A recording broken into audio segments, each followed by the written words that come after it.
Hi, good afternoon, folks. Welcome aboard. Um, as promised, I've got a guest with me today. Make a wee cameo, get him started again. So, David's going to come in and say a few words and let you know how he's progressing. Then I'm going to kick him out again, or he's going to leave because he does tire dead quick. So, here we go. Guest appearance, as promised, from Mr. Milligan. Hi, David. Hi, David. How you doing? No bad. The latest with myself is, well, obviously you can hear I've still got a bit of a slur in the speech.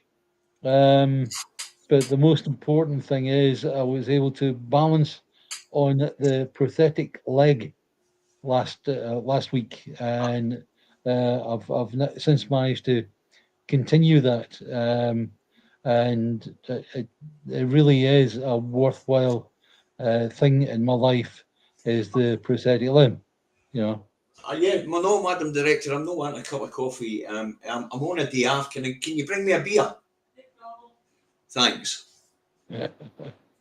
Um, now, So anyway, that's enough. David, give me a wee second, will you, to explain to Facebook that you're not getting to see David.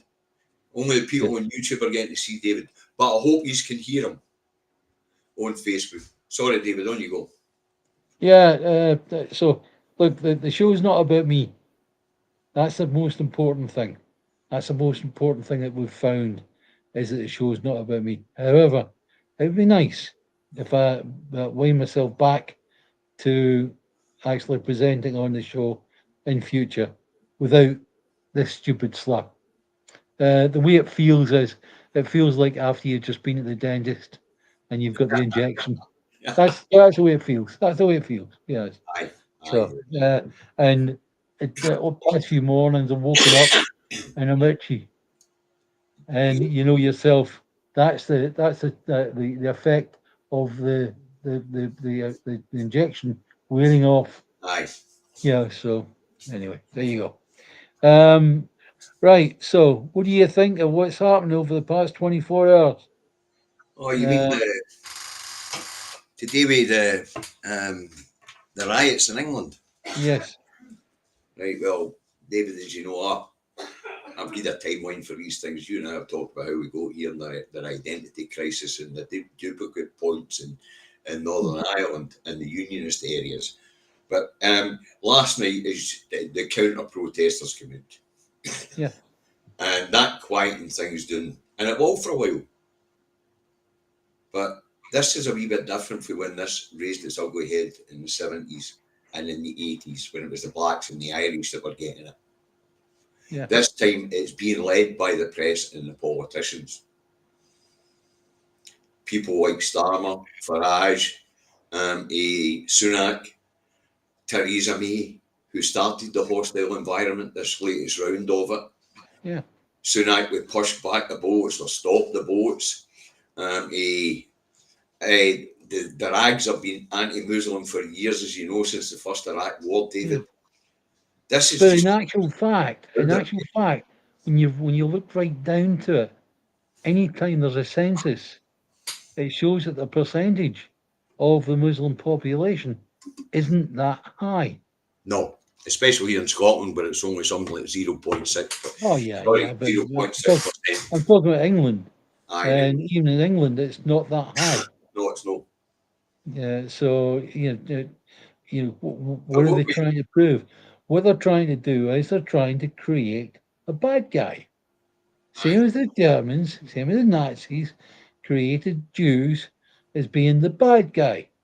now it turns out they are being bad guys at the moment. Well, Yeah, the Israeli state, it's not the people. yeah, Um, but no, as I say, um, it's a start. It'll calm things down. But David, you and I know the right, and they ain't going to go away. why? As the Yeah, economic decline continues, we've seen this in other cycles of economic decline. Last time it was the Irish and the blacks. This time it's the Muslims and the immigrants.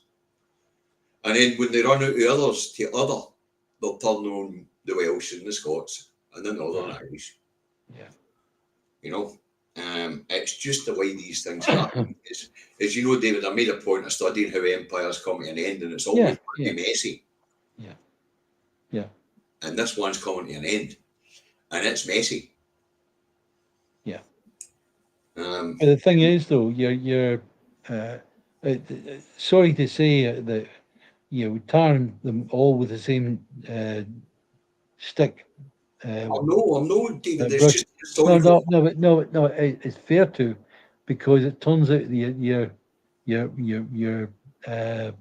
your gammon, your idiot, who's the pro-fascist, all the rest of it.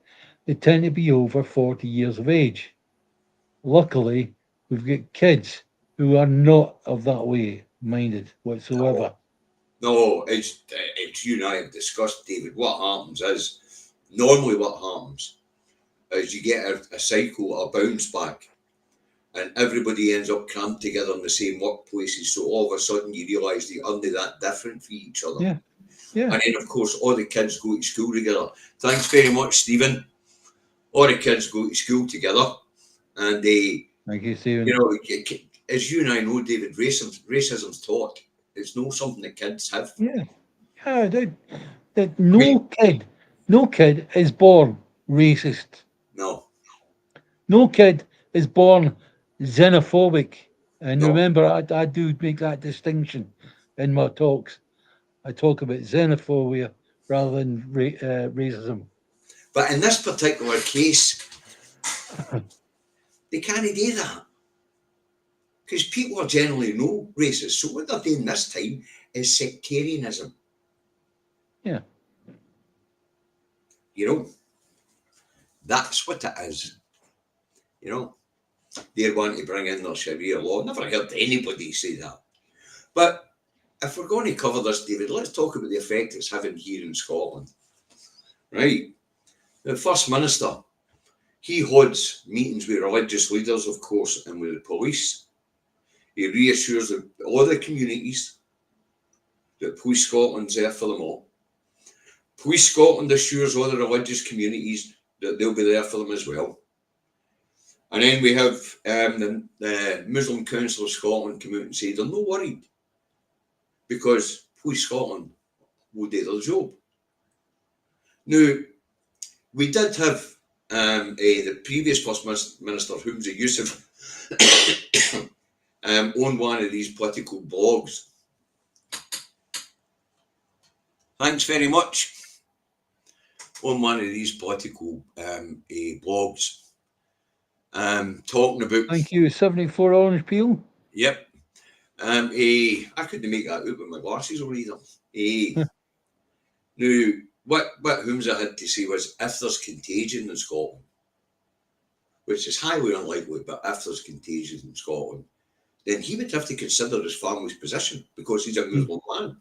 He didn't have to come out with it. No, he didn't.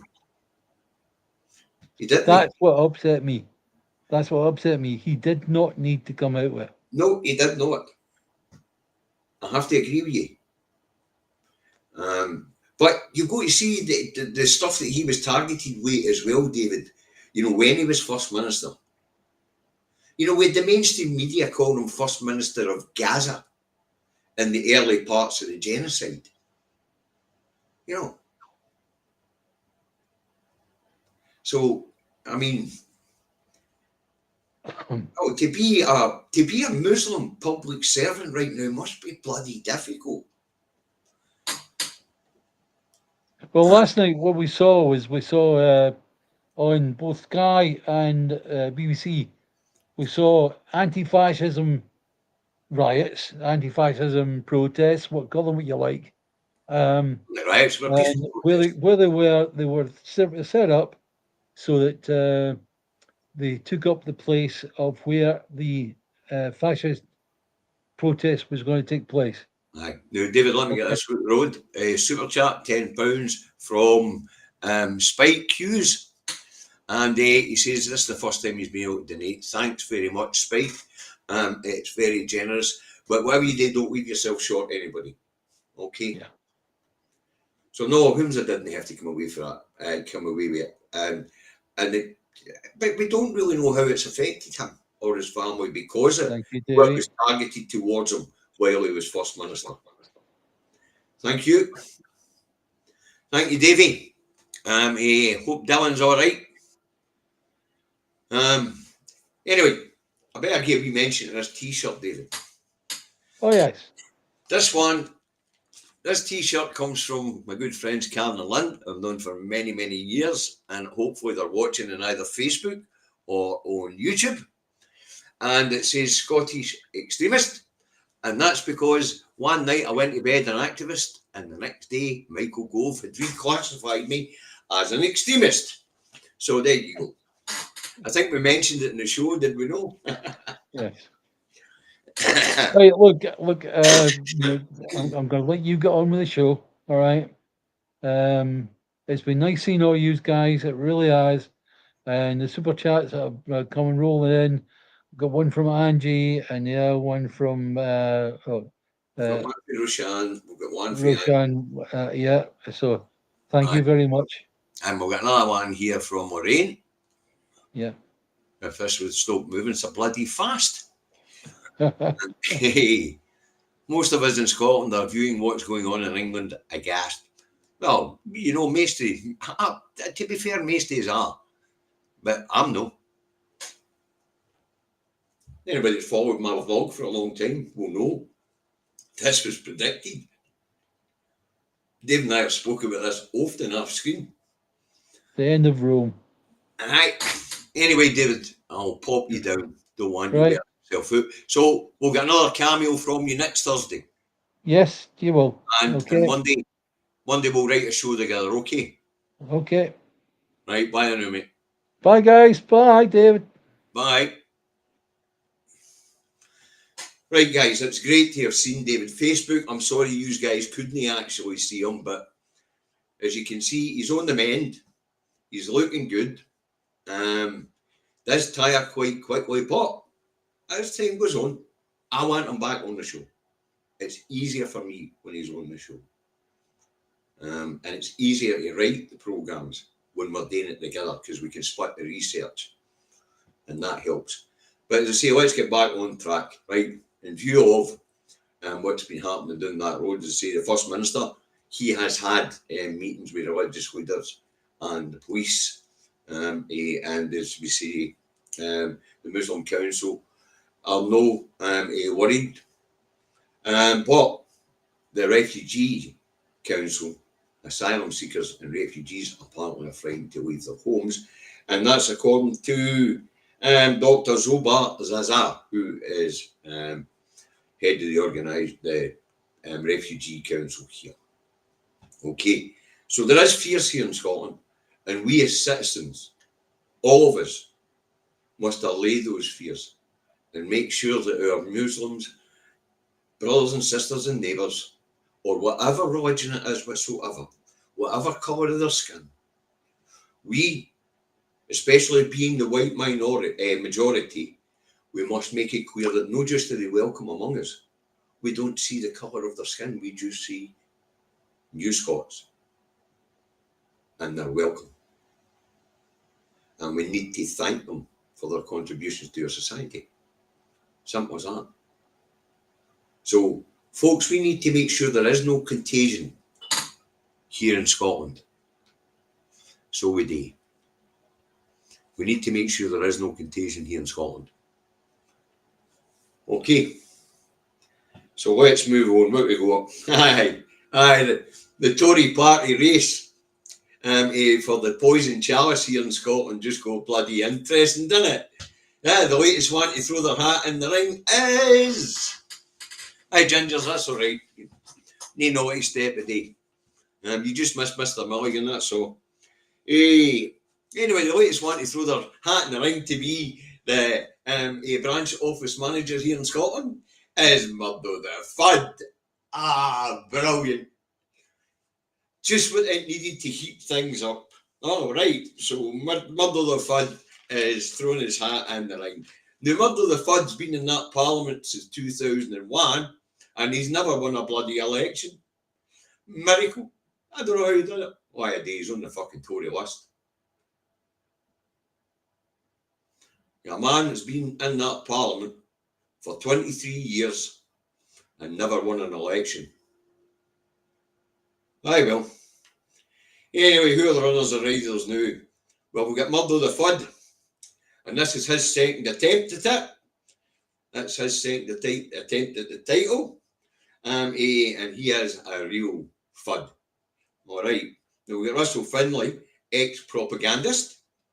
He's another Fudd. We've got Megan Gallagher, current Deputy Branch Office Manager. Who she? I hear you ask. Bruce Whittle, ex-athlete and another incompetent MSP. We've got Jamie Green, we all know that, spanner. He's got, but I'll tell you what, give him it, he's got a good beard. Spends a lot of money on beard wax, I think. Anyway, so we've got Jamie Green, another Fudd. And Liam Kerr, ex-employment lawyer, an all-round slimeball. Alright, so that's the running riders. Anyway, after Murdo the Fudd throws his hat into the ring, we've got the headline that he's there to split the Tories. Now, for people in England, they won't be aware of this, but people in Scotland, especially my age, will be aware of it when Annabel Goldie stood down as Tory leader. Murdo Fraser threw his hat in the ring, Murdo the Fudd, and he was defeated by, I think it was Ruth Davison at the time. No, it wouldn't have been Jackson Carlow at the time. Might have been. Anyway, his pitch to the Scottish Tories to win the leadership was that he was going to break the Scottish Conservative and Unionist Party away from the main body in England to try and make them electable in the Holyrood Parliament. So now that Murdo's thrown his hat in the ring, we have the conspiracy theories bouncing around the Tory HQ, and that is that Murdo's there as a Trojan horse to split the Scottish Tories away from the main Conservative Party in London. Now, would Murdo the Fudd do that this time? Thanks, Dylan. Would Murdo the Fudd do that this time? No. Last time round, they had a membership that could support his attempt to break the branch office away. But with less than 8,000, 9,000 members in Scotland now, they don't have the finances to break away. So I don't think Murdo the Fudd, if he won, and he's no gone, but I don't think Murdo the Fudd, if he won, would be attempting to take the Conservative Party in Scotland out of the main body of the Conservative Party UK-wide, because they can't bloody well afford that. So there you go. But it did make things interesting, because he's the most senior of the clowns vying for the position. Would Murdo the Fudd make a good opposition leader? Be damned entertaining watching John Swinney rip him a new one every Thursday. It really would, I have to say. But would he be any good? It doesn't matter if he'd be any good as a Scottish Tory leader. They're never going to be in power in Scotland anyway. But as I say, the entry of Murdo the Fudd into the fray, not bad. Not bad. It should make things entertaining anyway for us here in Scotland. It really should. Okay, moving on. As predicted, the BBC tried to crush the spirits of our little darlings as the school exam results come through. Now, what we do know is that there's been a drop in passes in ETC and advanced hires from 77.1% in 2023 to 74.9% in 2024. And it's the same again with the hires. It's dropped. And that's dropped from, this is the ATC pass, mind. D is still a pass, apparently, but this is the ATC passes. Anyway, and the hires, they dropped from 77.2% 78.8% last year to 77.2% this year. So, of course, the BBC here in Scotland jumped on the SG shite stuff, Scotland crap stuff, and tried to smash the little darlings' hopes for the future. The usual. It's too easy now and all that stuff. But, to be fair to the SQA, they slapped the BBC and make a statement to the public and say comparable figures are only available for 2019 because during the pandemic twice they changed the way that they graded things, and then in 2023 again they were still doing a mix of classwork and exams to grade in 2023. 2024 is the first full year that they've had an intake for the school go through under normal circumstances. So if you're wanting to go and have a look at the figures, if you compare 2019 to today, the kids are doing marginally better. When we say marginally better, we're talking about minuscules. We're talking about 1% here and 1% there. But as predicted, the BBC did try to wreck the little darlings' achievements. So I hope you all switch the bloody telly off. Right, hold on, we've got that one in. Super chat. Skint week, but a good cause. Listen, don't leave yourself short, Geordie. Don't. But thanks very much. It's much appreciated. As you know, I got £500 out. I'm still waiting on COV for Kilmarnock getting back to me. If they're not back to me by Monday, I'll pick another food bank in Ayrshire. Simple as that. But if a Kilmarnock COV food bank doesn't want the money, I'm sure I can find another one that does. Right, so that's the BBC. And if you take the pass rate this year compared to last year, it is down.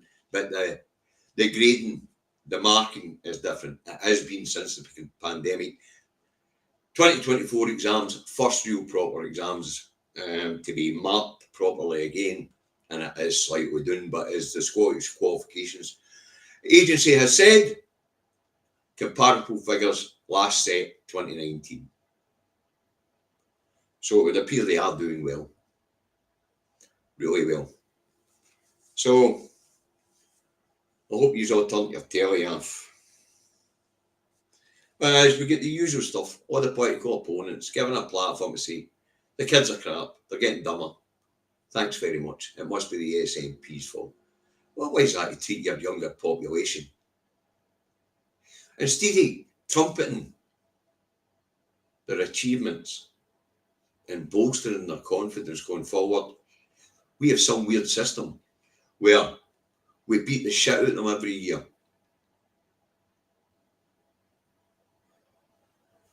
And beat the shit out of the government with these numbers every year. Well, we don't personally. It's the media that does it. And the opposition parties. Right, let's move on. Ofcom have approved changes to how the news is done on the BBC Scotland channel. And they've also approved BBC Scotland a new budget for digital content in Scotland.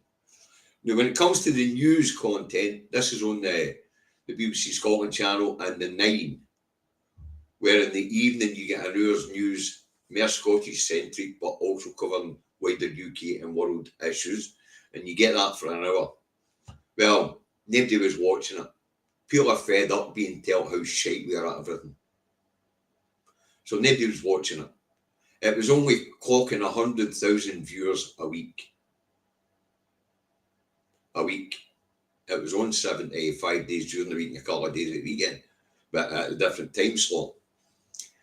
So they've decided that they're going to change how it's done. So if you watch the BBC Scotland channel, which I don't, you will now get a programme at 7 o'clock in the evening, the usual slot, right after the UK-wide news, and it will be Scotland-centric, allegedly, and it will be a half-an-hour programme. I haven't seen anything on the channel that was ever Scotland-centric. It was always UK-centric. Content and scripts approved by the UK. The digital content thing. Well, if people are not watching it, chances are they're not reading it either. So, the normal news programmes on the BBC Scotland channel only clock 10,000 views a week. The BBC Scotland channels failed because it wasn't what we wanted. We wanted control of broadcasting so that we can talk to ourselves as a people and let ourselves view ourselves as a people, instead of even some outside agency telling us we're shite all the time.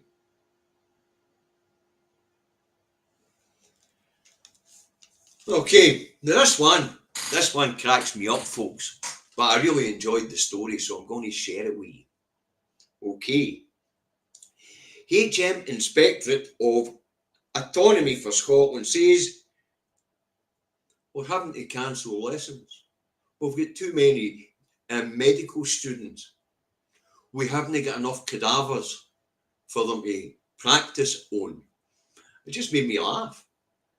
It really made me laugh. Now, apparently since 2016, we've almost doubled the amount of doctor training positions here in Scotland. And they talk about no forward planning for the NHS. It went from 3,980 students in 2016 to where we are now at 5,980 students. Anyway, as I say, Professor Gordon Findlater, who is, thanks Alistair, I'll put that up. It just cracked me up that this guy actually exists. Anyway, Professor, and his title, HM Inspector of Autonomy, it just cracked me up. You know, so I thought I'd share it with you. Anyway, Professor Gordon Findlater, HM Inspector for Autonomy, he says, we just aren't getting enough cadavers. So folks, if you plan on popping your clogs anytime soon, any chance you can help His Majesty's Inspector for Autonomy.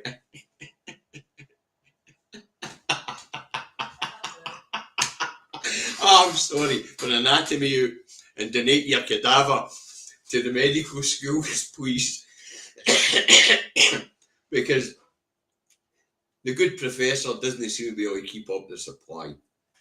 All right. Now, there is a serious side to this story. It's good news that we're training so many more doctors here in Scotland. We're going to have to donate our bodies to medical science if it's going to continue, apparently. But the idea that there's His Majesty's Inspector of Autonomy of Anatomy here in Scotland, they just crack me up. I just love it. That bloody great news story that was. Brilliant stuff. Just love it. So we'll end the wee Scotland section there on something later. Right, let's move on. Keir Starmer again puts his foot in his mouth and shows he isn't of a working class background at all. Now, Keir Starmer is part of the problem in England this time. Along with Rishi Sunak, Theresa May, who started the whole bloody hostel and Black Planet on Earth, and then Priti Patel, and of course Suella Braverman, who really stirred up the sectarian hatred down that road by calling peace protesters pro-Palestinians, pro-Muslim. It wasn't just ordinary people taken to the street, aghast and appalled that nobody's trying to stop a genocide and show the people of Palestine that we feel their pain and that we are enraged the fact that our governments are still supporting this stuff.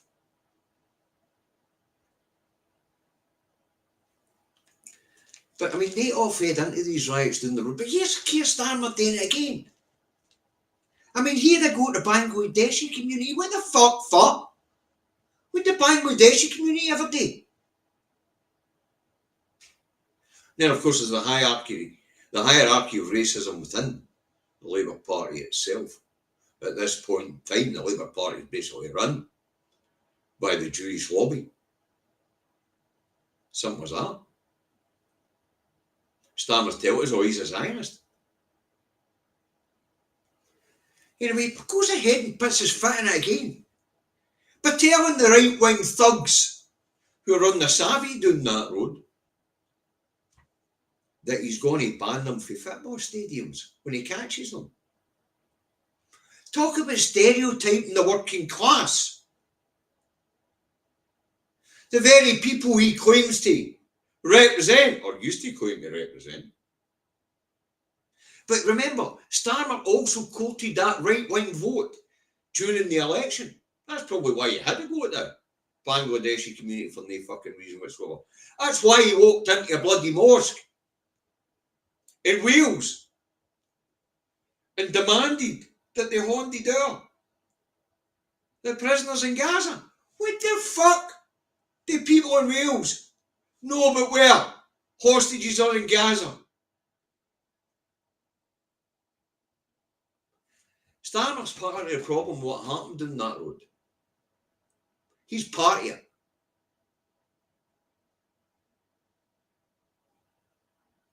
And this carry on. It's either started to jail them, eh? They wanted to let 20,000 people out because they're going to need to put a lot more people in because there's a lull at the moment. But that economy down that road, and you keep wide, is still in decline. And you've got a lot of men who have been stirred up by the press for 30 years and recently stirred up by mainstream politicians, Theresa May, Keir Starmer, Rishi Sunak, Priti Patel, the evil one, and, of course, Suella Braverman calling peaceful protesters hate marchers. They stirred this shit up. But that's what the right always do in times of economic decline. But to go further and stereotype the people who are rioting, you know, mental. He's not had a good start, has he? And he's talking about his dad being a toolmaker. Aye, well, guess what, kid starver and granny freezer? You're the finest display of fucking work there is. Headbanger. And of course, Rachel Reeves is flying out to Canada on Wednesday. She's going to meet a bunch of hedge fund managers from the Canadian Public Sector Pension Committee of what they call the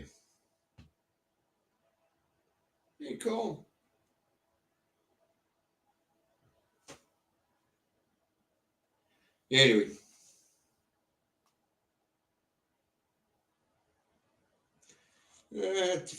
Anyway, as I say, she's there to find out how to consolidate England and Wales's 86 different public sector pension schemes so that she can encourage the pension providers to invest in public infrastructure.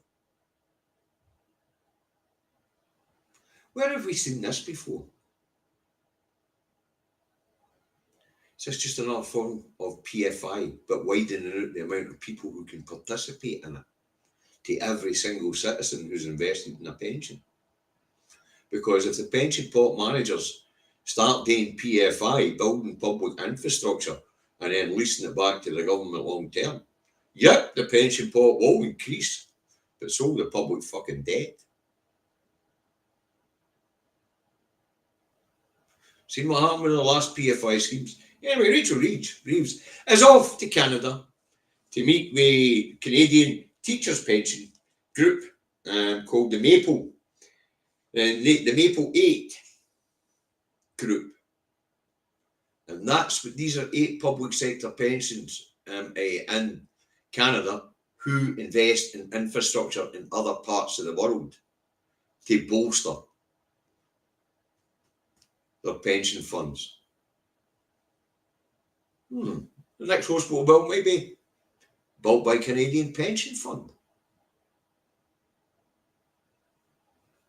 Or will it be a UK pension fund who's running PFI scandals against the taxpayer? Just thought you might like to know that, especially people in my age group. You know, because if, like me, you're heavily invested in your pensions, then I want to know that they're taking risk-free or relatively risk-free a speculation with my money. Maybe buying into government bonds or something like that. But saying that, with this failing economy, so it is going to be PFI, folks. Everything is going to be built down that road will be built with somebody else's money and leased out to the government at huge costs. Huge fucking costs. Because all these hedge funds and pension funds are all to make money for the people who are invested in their pensions. And of course, it's the people who are invested in the pensions, it's their money that will be gambled with. I suppose you could say it's not really gambling if it's going to be backed up by the government and paid off by the government over a set period of years. You know. But I thought you might be interested to know it's definitely PFI's on it's on its way back, making a big comeback. And it'll be at a huge expense like it was the last time. But I thought you'd best know that's what she's doing. Okay. Right, let's move on. Wales is a new First Minister. A first female First Minister. Elwyd Morgan. And she won the unanimous vote of the Labour MLAs, members of the Legislative Assembly, I think.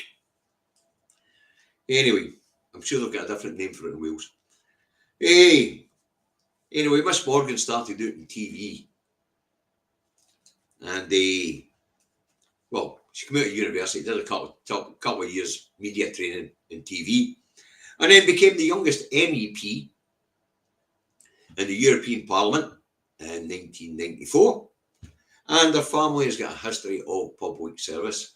Her father was a vicar, as well as the leader of one of the councils down there, and her mother was also a councillor. So, basically, a career politician.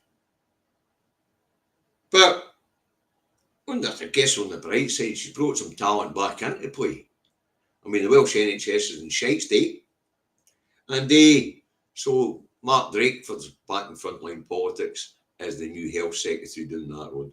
Maybe he'll be able to help sort it out. Because what they're telling us is it's the second worst NHS in these islands. With Northern Ireland just behind Wales because they haven't had an executive for a few years. You know. So that was quite interesting that Wales now has a female First Minister. And a bit like Nicola Sturgeon, she tells the female population of Wales that the glass ceiling has been broken. And that she hopes that more women will come through. So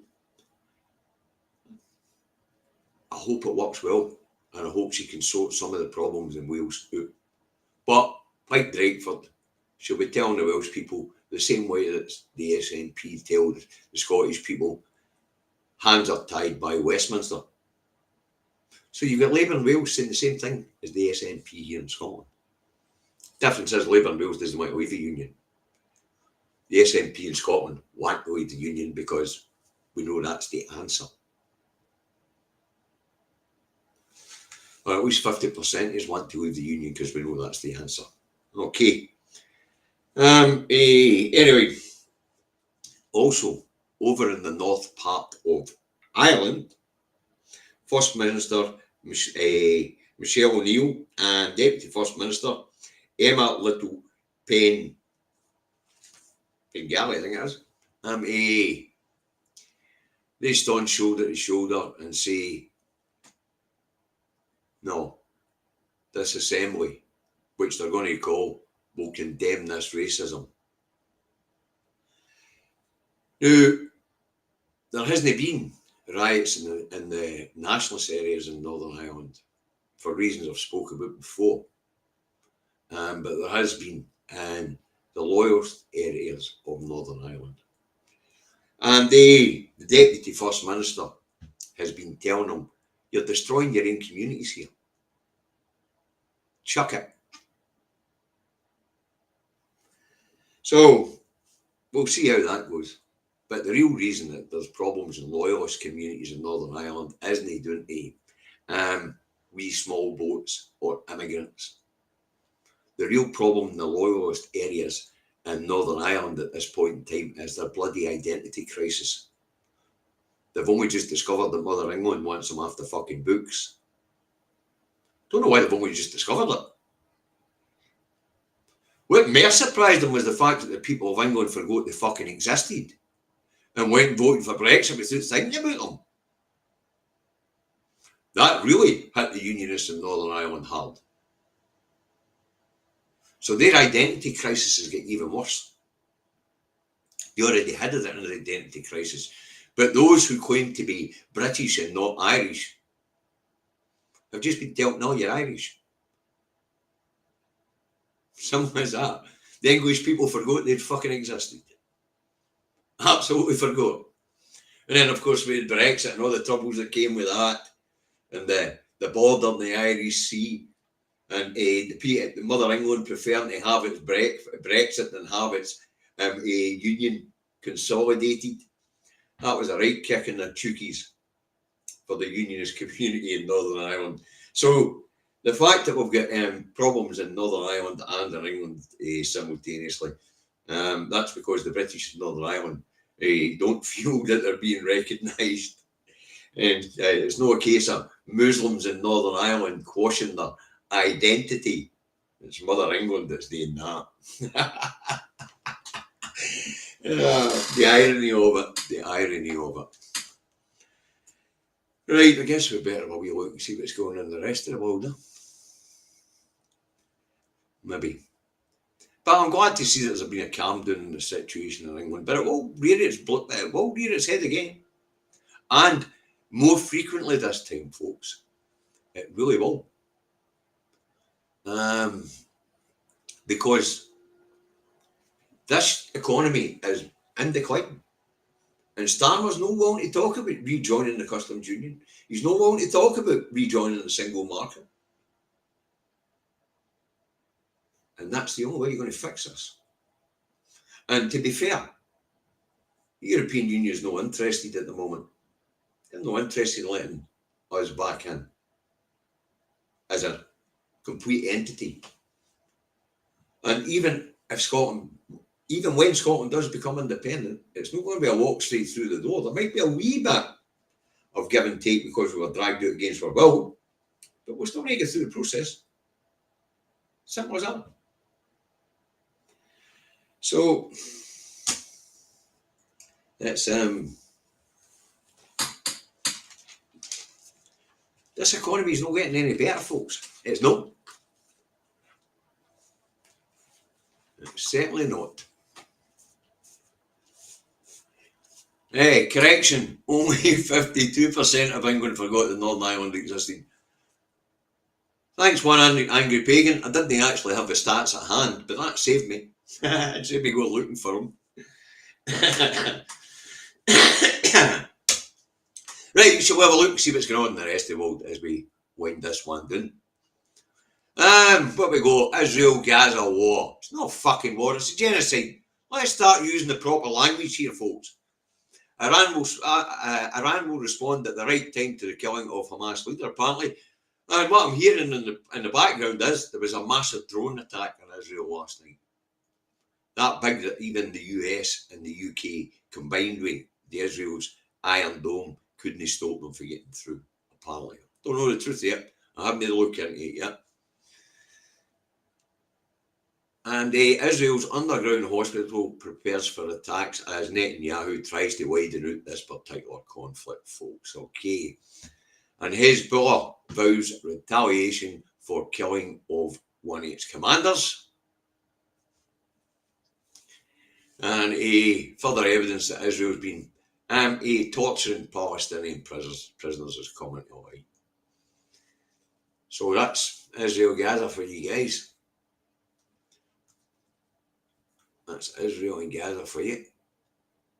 And apparently Gaza's to get 1.2 million polio vaccinations amid outbreak fears. Really? I wouldn't trust the Israelis to give them anything. Let's hope it's the UN that's administering it and they know it's in the veils. So, anyway, that's what's going on there. The conflict's been widened out and we could see a real bloody mess there. I mean, a real bloody mess. And, you know, I feel sorry for the people of Israel. I really do, because the world's becoming a less and less safe place for them. And that's down to their political leaders.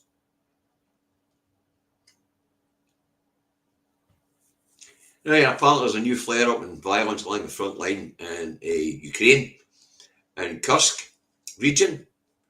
And this new flare-up's been going on for 3 days now. Says the Russians.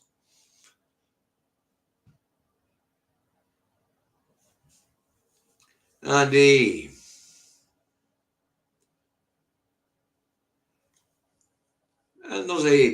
apparently Ukrainians are striking into Russia itself now. But they're using Western weapons to do it, and they're doing it with the blessing of the West. So we'll see how that goes. Ukraine received first F-16 fighter jets, as you know. And Russia seeks 15-year sentence for US-Russian ballerina. For some reason, that's under the Ukraine war. I wonder what she's done. But really, there's no change in Ukraine. It's bogged down along the one line in one area, with a bit of take and a bit of give and a bit of take and a bit of give. As I say, all it is a meat grinder. That's all it is. Anyway, Madam Director broke me this pint about 42 minutes ago, and I haven't had a sip yet, so I'm going to. Right, that's what I've got for you today, folks. Let's hope things quiet down for a wee while in England. They are going to flare up again, trust me. They are. But let's hope it calms down so we don't get any contagion into Scotland. You know, the way I used to say for the cab of the truck when I was going across into England, I used to say in my way back, don't worry, I'll stop at the wheel wash and wash this Tory muck off before I come out of border. Well, anybody come up with that border, leave your Islamophobic attitudes behind, if you don't mind. And leave your right-wing lunacy at the door on your way in, if you don't mind. Thank you very much. We'll put out wheel washes to make sure that you can clean your wheels in the way you're new, all right? Because, but what I will say, folks, since the troubles last week, I mean, I've spoke to a few of my Muslim neighbours, and they're not worried. They know we're not going to turn on them. They're part of our community. You know? They're going to set fire to the Moss End Mosque. Just not going to happen. Simple as that. Mr. Yusuf can calm himself down. No happening.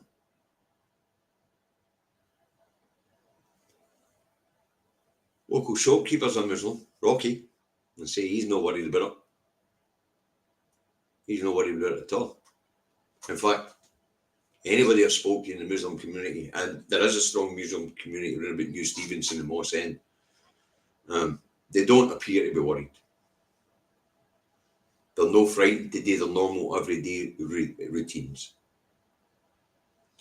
You see, which is good. But if you're coming up the road for a visit, You're welcome, but leave the nonsense at the door. Just leave the nonsense at the door on your way in. Apart from that, you're welcome. Thanks, Linda.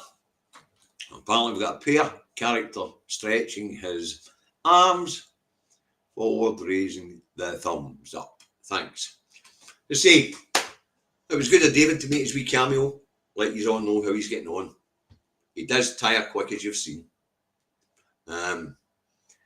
But an interesting discussion at the start about what was going on. He is keeping active. And I say it's a process, folks. We'll get back to where it was with the 2 years before, because it's much easier for me, and that's what matters to me. Now, I am not working tonight, so Hugh, can you put the link, please, in the comments for the after show chat, right after I wind this one up, Hugh. Just wait until I've stopped being live and fire it into the comments. Anybody that wants to join us in Discord for a chat, I will be in there for an hour, maybe an hour and a half, right after this programme. And then I'll be back there at 10 o'clock tonight for those who stay up late. Okay. But I want you to look after each other. If you are in England, stay safe. Let's hope this flare-up at this point in time is done with. But there's an awful lot of young men down there who are angry, who don't see any hope for the future. And they've been told who to target by their political elite. So they have. The anti-Muslim rhetoric down that road has been so strong for years. In fact, since first Iraq War, probably. So, if you're down there, and I know I've got viewers in England, and I know they're very good, sensible people, look after yourselves. Because that was a worry. It was a worry when you had these things going on in your community. Let's hope it calms down for now, but the right will be back, and they will be vicious. They will, but let's hope that's that calmed down for a while, and I mean that. All right, to say, I'm going to wind this one up now, folks, because, well, I've run out of things to talk about. Now, once again, Karen and Lynn, thanks very much for the t-shirt. And for the viewers in England who might not understand what this is, before Michael Gove left office, he redefined extremism in the UK and included all of us Scottish independent supporters in the extremist category. So went to bed as an activist, go up the next day as a bloody extremist. And Lynn and Karen designed this t-shirt and gave me the transfer for it. And I want to thank you both, Lynn and Karen. Love you too. You're mental. Right, thanks guys. Look after yourselves. As I say, if I don't hear from COV and Kilmarnock by tomorrow, Monday, I'll be looking for another food bank in Ayrshire who needs help. All right, catch you all later.